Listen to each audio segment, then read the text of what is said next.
এবার দেখা গেল যে অভিযুক্ত শিক্ষকের শাস্তির দাবিতে শিক্ষা অধিকর্তার কাছে ডেপুটেশন প্রদান করা হয়েছে।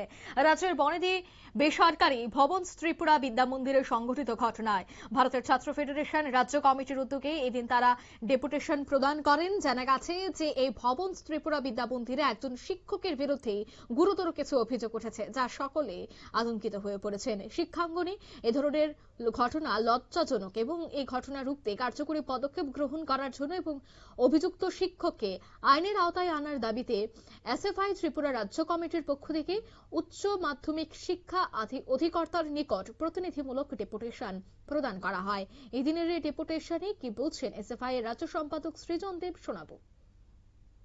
আমরা ভারতের ছাত্র ফেডারেশন ত্রিপুরা রাজ্য কমিটির পক্ষ থেকে একটি প্রতিনিধি দল আজকে উচ্চ মাধ্যমিক শিক্ষা দপ্তরের যুগ্ম অধিকর্তা, আমরা অধিকর্তার কাছে এসেছিলাম, কিন্তু অধিকর্তা ছুটিতে আছেন বলে যুগ্ম অধিকর্তার কাছে আমাদের একটি গুরুত্বপূর্ণ বিষয়ে ডেপুটেশন দিতে হয়েছে। আপনারা সবাই অবগত আছেন, গতকাল আগরতলা বা ত্রিপুরার অন্যতম বনেদি স্কুল, বেসরকারি স্কুল ভবন ত্রিপুরা যে বিদ্যা মন্দির, সেই বিদ্যা মন্দিরের মধ্যে আমাদের সামনে যে ঘটনা উঠে এলো, খুবই ন্যাক্কারজনক একটি ঘটনা। সে ঘটনা হচ্ছে স্কুলের একটি ছাত্রীর সাথে স্কুলেরই একজন টিচারের যে ভাবে ওনারকে ছাত্রীটিকে নির্যাতনের ঘটনা সামনে এসছে। এই ঘটনা নিয়ে ভারতের ছাত্র ফেডারেশন সহ আমাদের রাজ্যের শিক্ষক, অভিভাবক, ছাত্রছাত্রীরা বিচলিত এবং আমরা মনে করি এই সময়ে আমাদের রাজ্যে বিশেষ করে 2018 সালের পর থেকে শিক্ষা ব্যবস্থার হাল হকিকাত একেবারে ভেঙে পড়েছে।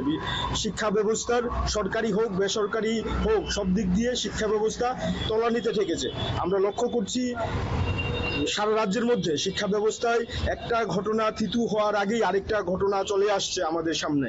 এই ঘটনাকে কেন্দ্র করে আমরা মনে করি শিক্ষা দপ্তরকে উপযুক্ত ব্যবস্থা নিতে হবে এবং যে শিক্ষক এই কাজে যুক্ত হয়েছে এই শিক্ষককে উপযুক্ত শাস্তি দিতে হবে, আইনের আওতায় আনতে হবে। কোনোভাবেই আপনারা শুনলেন, এই অর্থাৎ শিক্ষককে আইনের আওতায় আনতে হবে এবং এই ধরনের ঘটনা যেন আগামীতে না ঘটে তার জন্য বড়সড় পদক্ষেপ গ্রহণ করার দাবি তারা জানিয়েছেন। নিয়ে নিচ্ছি ছোট্ট একটি বিজ্ঞাপন বিরতি, সঙ্গে থাকুন।